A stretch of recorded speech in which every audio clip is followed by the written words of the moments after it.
नमस्कार, मैं हूं अंकुर। आप देख रहे हैं सत्य न्यूज़। एक नजर डालते हैं अब तक की सुर्खियों पर। अब एनडीटीवी को छोड़ने वाले पत्रकार का नाम सोहित मिश्रा है। न्यूज लॉन्ड्री की रिपोर्ट के मुताबिक उनसे राहुल गांधी की अडानी को लेकर प्रेस कॉन्फ्रेंस में हल्ला मचाने, हंगामा करने के लिए कहा गया था, जो उन्होंने नहीं किया, जिसके बाद उनको उसका खामियाजा भुगतना पड़ा। दरअसल कांग्रेस नेता राहुल गांधी ने 31 अगस्त को विपक्षी गठबंधन इंडिया मुंबई बैठक के मौके पर एक संवाददाता सम्मेलन आयोजित किया था। इसमें उन्होंने अडानी पर निशाना साधा था।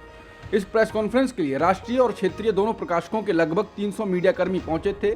उनमें से एक एनडीटीवी के मुंबई ब्यूरो प्रमुख सोहित मिश्रा भी थे।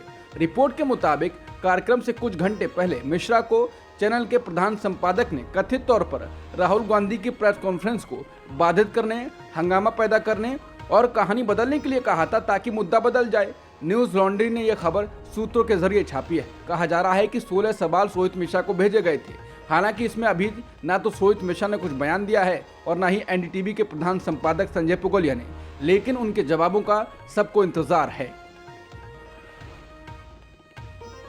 न्यूज लॉन्ड्री की रिपोर्ट को ट्वीट करते हुए योगेंद्र यादव ने कहा है कि यह चौंकाने वाला है। योगेंद्र यादव ने ट्वीट कर कहा कि चौंका देने वाला है, ये गंभीर और निंदनीय है। उन्होंने कहा कि मैं संजय पुगलिया को 2 दशकों से अधिक समय से जानता हूं और विश्वास नहीं हो रहा है कि वो ऐसा कर सकते हैं। योगेंद्र यादव ने कहा कि एक ठोस उत्तर का इंतजार रहेगा। इसके अलावा कांग्रेस प्रवक्ता सुप्रिया श्रीनेत ने वही रिपोर्ट को ट्वीट करते हुए कहा है, ये थी वो प्रेस कॉन्फ्रेंस। बता दें, राहुल गांधी ने उस विषय पर प्रेस कॉन्फ्रेंस की थी जब अडानी पर रिपोर्ट आई थी, जिसको द गार्जियन अखबार ने छापा था। उसमें कहा गया था कि उसने विदेश में कुछ ऐसे वित्तीय रिकॉर्ड के दस्तावेज देखे हैं जिसमें इस अरबपति भारतीय परिवार ने गुप्त रूप से खुद की संपत्तियों के शेयर खरीदे और हेरा फेरी की। इसके बाद राहुल गांधी ने कहा था कि सरकार अडानी समूह की जांच क्यों नहीं करा रही है। उन्होंने कहा था कि हिंडनबर्ग रिसर्च के मामले में जो जांच चल रही थी, उसकी जिस सज्जन ने सेबी में जांच की वो अडानी के कर्मचारी हैं, वो एनडीटीवी में निदेशक हैं।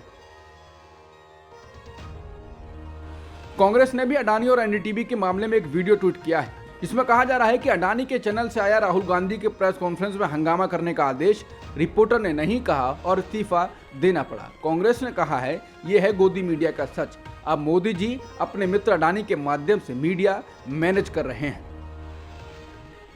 देश के लगभग 40% मौजूदा सांसदों के खिलाफ आपराधिक मामले दर्ज हैं। इनमें से 25% ने हत्या, हत्या के प्रयास, अपहरण और महिलाओं के खिलाफ अपराध के तहत गंभीर आपराधिक मामले घोषित किए हैं।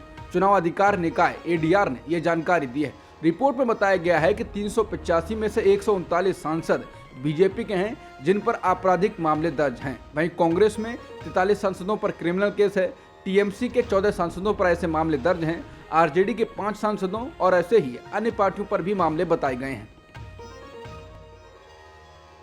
उत्तर प्रदेश में कांग्रेस पार्टी अपनी पकड़ मजबूत करने के लिए इन दिनों लगातार नई रणनीतियों पर काम कर रही है। वो कुछ दिनों पूर्व यूपी कांग्रेस के अध्यक्ष को बदल चुकी है। कांग्रेस समझ चुकी है कि वो बिना यूपी फतेह किए उसके लिए दिल्ली की गद्दी पर बैठना बेहद मुश्किल है। ऐसे में वो यूपी पर खास तौर से ध्यान दे रही है। अब ताजा खबर ये है कि लोकसभा चुनाव में उत्तर प्रदेश के दलित मतदाताओं को लुभाने के लिए कांग्रेस पार्टी अपनी पार्टी के राष्ट्रीय अध्यक्ष और प्रमुख दलित चेहरा मल्लिकार्जुन खड़गे को यूपी से चुनाव मैदान में उतार सकती है। टाइम्स ऑफ इंडिया की एक रिपोर्ट के मुताबिक कांग्रेस थिंक टैंक 2024 के लोकसभा चुनाव में राज्य से पार्टी के कुछ दिग्गजों को मैदान में उतारने की योजना पर काम कर रहा है। दलित वोटों पर अपनी पकड़ फिर से हासिल करने के लिए कांग्रेस पार्टी खड़गे को राज्य में किसी आरक्षित सीट से चुनाव लड़वा सकती है। भाजपा के राष्ट्रीय सचिव अनुपम हाजरा ने सोमवार को यह कहकर विवाद खड़ा कर दिया कि सीबीआई और ईडी के समन से डरने वाले भ्रष्ट टीएमसी नेताओं को भाजपा में शामिल होने के लिए उनसे संपर्क करना चाहिए। इसके बाद राज्य इकाई ने उनकी टिप्पणी से खुद को अलग कर लिया। इस पर तीखी प्रतिक्रिया देते हुए टीएमसी ने कहा कि बीजेपी वॉशिंग मशीन बन गई है और अपने राजनीतिक हितों को पूरा करने के लिए केंद्रीय एजेंसियों का दुरुपयोग कर रही है। पश्चिम बंगाल में भाजपा कार्यकर्ताओं ने मंगलवार को बांकुरा में केंद्रीय मंत्री सुभाष सरकार को उनकी पार्टी कार्यालय में ही बंद कर दिया और आरोप लगाया कि वो जिला इकाई चलाने में तानाशाही कर रहे हैं। शिक्षा राज्य मंत्री और बांकुरा के सांसद सरकार दोपहर करीब 1 बजे एक बैठक की अध्यक्षता कर रहे थे। तभी भाजपा कार्यकर्ताओं का एक समूह नारे लगाते हुए पार्टी के जिला कार्यालय में घुस गया और उन्हें बंद कर दिया। प्रदर्शनकारियों में से एक मोहित शर्मा ने आरोप लगाया कि सरकार समर्पित पार्टी कार्यकर्ताओं को महत्व नहीं दे रही है और अपने करीबी लोगों को जिला समिति का सदस्य बना रही है। हम में से कुछ लोगों को कारण बताओ नोटिस दिया गया है। हम पार्टी को बचाने के लिए प्रदर्शन कर रहे हैं। अफरा तफरी के बीच बीजेपी कार्यकर्ताओं का एक और समूह मौके पर पहुंच गया और दोनों पक्षों के बीच हाथापाई शुरू हो गई। एक पुलिस अधिकारी ने कहा, एक बड़ी पुलिस टुकड़ी पार्टी कार्यालय गई और सरकार को बचाया। मध्य प्रदेश में विधानसभा चुनाव से पहले बीजेपी नेताओं का लगातार पार्टी से होता मोहभंग सत्तारूढ़ दल के लिए बड़ी चुनौती बन गया है। ऐसा कोई हफ्ता नहीं जा रहा है जब भाजपा से कोई नेता कांग्रेस में नहीं जा रहा हो। ऐसे नेताओं की संख्या 40 के पार पहुंच गई है, जो आगामी चुनाव में बीजेपी के लिए अच्छे संकेत तो नहीं है। बीजेपी छोड़ने वालों में ताजा नाम नर्मदापुरम इलाके के कद्दावर नेता और 2 बार के भाजपा विधायक गिरिजा शंकर शर्मा का है, जो भाजपा के स्थानीय विधायक और पूर्व विधानसभा स्पीकर सीता शरण शर्मा के सगे भाई हैं। बता दें, एमपी में बीजेपी की लंबे समय से सरकार है, लेकिन जिस तेजी से नेता पार्टी छोड़ रहे हैं उससे बीजेपी की स्थिति कर्नाटक जैसी ही दिखने लगी है, जहां चुनाव से पहले नेताओं में बीजेपी छोड़ने की होड़ लग गई थी। मणिपुर में सत्तारूढ़ भारतीय जनता पार्टी के 23 विधायकों ने एक प्रस्ताव पर हस्ताक्षर किए हैं, जिसमें हिंसाग्रस्त राज्य की क्षेत्रीय अखंडता की रक्षा करने का संकल्प लिया गया है। विधायकों ने यह भी संकल्प लिया कि वो जल्द से जल्द दिल्ली जाएंगे ताकि वर्तमान संकट का जल्द से जल्द समाधान करने के लिए केंद्रीय नेतृत्व को राजी किया जा सके। दिलचस्प बात यह है कि मुख्यमंत्री एन बीरेन सिंह हस्ताक्षरकर्ताओं में शामिल नहीं हैं। एनडीटीवी के मुताबिक जुनैद नासिर हत्याकांड के आरोपी मोनू मानेसर को अदालत ने 14 दिनों की न्यायिक हिरासत के लिए राजस्थान पुलिस को सौंप दिया है।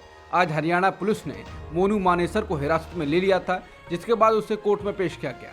मोनू मानेसर फरवरी में हुए जुनैद नासिर हत्याकांड में वांछित था। अदालत में राजस्थान पुलिस की तरफ से मोनू मानेसर की कस्टडी की मांग की गई थी, जिसे कोर्ट ने स्वीकार कर लिया। केंद्रीय जल शक्ति मंत्री गजेंद्र सिंह शेखावत ने सनातन धर्म का विरोध करने वालों की जुबान खींचने और आंखें निकालने की चेतावनी दी है। बीजेपी नेता गजेंद्र सिंह शेखावत का एक वीडियो सोशल मीडिया पर जमकर वायरल हो रहा है। इसमें वो कहते हुए नजर आ रहे हैं कि जो सनातन के विरोध में बात करेगा उस जुबान को खींचकर बाहर निकाल लेंगे। जो सनातन की तरफ आंख उठाएगा उस हर आंख को हम अंगुली डालकर निकाल लेंगे।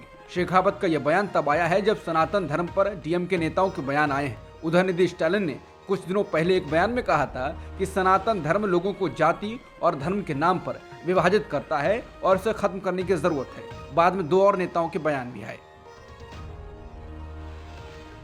बीजेपी ने फिर से सनातन धर्म को लेकर डीएमके नेता के बयान पर कांग्रेस और विपक्षी गठबंधन इंडिया पर हमला किया है।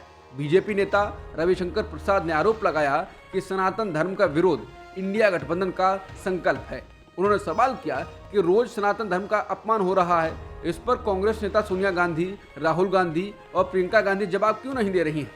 उन्होंने कहा कि डीएमके के शिक्षा मंत्री का सनातन धर्म पर बयान आया है। प्रसाद ने कहा कि डीएमके के शिक्षा मंत्री के पोन मुडी कहते हैं कि इंडिया अलायंस सनातन धर्म के विरोध के लिए ही बना है और उसको खत्म करना है, जो उन्होंने उसी सनातन धर्म विरोधी कार्यक्रम में कहा था जिसमें मुख्यमंत्री एमके स्टालिन के पुत्र ने सनातन की तुलना डेंगू मलेरिया से की थी और बाद में तो राजा ने कहा कि एड्स से भी ये ज्यादा संक्रामक है। केंद्र सरकार 2024 तक आयुष्मान भव्य अभियान के जरिए 7 करोड़ नए परिवारों को आयुष्मान योजना से जोड़ने की तैयारी कर रही है। इसके तहत 35 करोड़ नए लोगों को आयुष्मान कार्ड बनाने का केंद्र सरकार ने लक्ष्य रखा है। इससे पहले केंद्र सरकार ने 2018 में 10.74 करोड़ ऐसे परिवार यानी करीब 50 करोड़ लोगों को चिन्हित किया था जिन्हें आयुष्मान योजना के दायरे में लाना था। अब इस योजना के तहत आयुष्मान लाभार्थियों की संख्या में उन लोगों को भी जोड़ने की बात कही जा रही है जो 2011 के बाद नई जनगणना नहीं होने से कहीं दर्ज नहीं किए गए हैं। एक अनुमान के मुताबिक ऐसे 2 करोड़ परिवार यानी करीब 10 करोड़ लोग हैं। अब तक करीब 25 करोड़ आयुष्मान कार्ड जारी किए जा चुके हैं। सरकार अगले 2 अक्टूबर तक आयुष्मान लाभार्थियों का कुल आंकड़ा बढ़ाकर 60 करोड़ करना चाहती है। सूत्रों के मुताबिक नए लाभार्थियों में कचरा उठाने वाले, भिखारी, घरेलू नौकर, ट्रांसपोर्ट वर्कर, हेल्पर, पेंटर, राजमिस्त्री आदि को शामिल किया जाएगा। अमेरिका के वॉशिंगटन सेब पर आयात शुल्क घटाने को लेकर कांग्रेस ने मोदी सरकार पर हमला बोला है। कांग्रेस ने इसे मोदी सरकार का अमेरिका के किसानों को तोहफा और देश के सेब उत्पादकों पर चाबुक बताया है। कांग्रेस के प्रवक्ता सुप्रिया श्रीनेत ने कहा, पीएम बनने से पहले प्रधानमंत्री मोदी वॉशिंगटन एप्पल पर 100% आयात शुल्क लगाने की बात कहते थे, लेकिन अब खबरें हैं कि मोदी जी ने अमेरिका को कमिटमेंट किया है कि अमेरिका के सेब पर 15% इंपोर्ट ड्यूटी कर दी गई है, जो कभी 70% थी। सुब्रश्नेत ने कहा कि मेजबान हो तो नरेंद्र मोदी जैसा। अमेरिका के राष्ट्रपति हिंदुस्तान आते हैं और अपने देश के किसानों के लिए उपहार लेकर चले जाते हैं। अमेरिका के सेब पर 15% इंपोर्ट ड्यूटी कर दी जाती है। मोदी जी अमेरिका के किसानों को उपहार दे रहे हैं और अपने देश के किसानों पर चाबुक चला रहे हैं। सुब्रश्नेत ने कहा कि मोदी जी जम्मू कश्मीर, हिमाचल और उत्तराखंड के अपने सेब किसानों पर चाबुक चला रहे हैं। हिमाचल में अनुमानित 10,000 करोड़ रुपए का नुकसान हुआ है, जहां की जीडीपी का करीब 14% हिस्सा सेब के बागानों से आता है। आज वहां के लोगों को सहायता की जरूरत है, लेकिन पीएम मोदी 5 लाख से ज्यादा सेब किसानों के साथ नाइंसाफी कर रहे हैं। उन्होंने कहा कि हिमाचल के किसानों ने अडानी के खिलाफ प्रदर्शन किया तो ये बात पीएम मोदी तक पहुंच गई। पीएम मोदी ने कहा, अगर मेरे मित्र के खिलाफ आवाज उठाई तो तुम्हें मैं सबक सिखाऊंगा। अडानी और अमेरिका से कमिटमेंट पूरा करने के लिए पीएम मोदी ने अपने किसानों पर चाबुक चलाने का काम कर दिया। सुप्रीम कोर्ट ने मंगलवार को भारतीय दंड संहिता यानी आईपीसी के राजद्रोह कानून 124A को चुनौती देने वाली याचिकाओं को कम से कम 5 जजों वाली संविधान पीठ के पास भेज दिया है। सुप्रीम कोर्ट ने अटॉर्नी जनरल और सॉलिसिटर जनरल की दलीलों को भी रिकॉर्ड में लिया। केंद्र सरकार की पैरवी कर रहे अटॉर्नी जनरल और सॉलिसिटर जनरल सुप्रीम कोर्ट के इस फैसले के खिलाफ थे।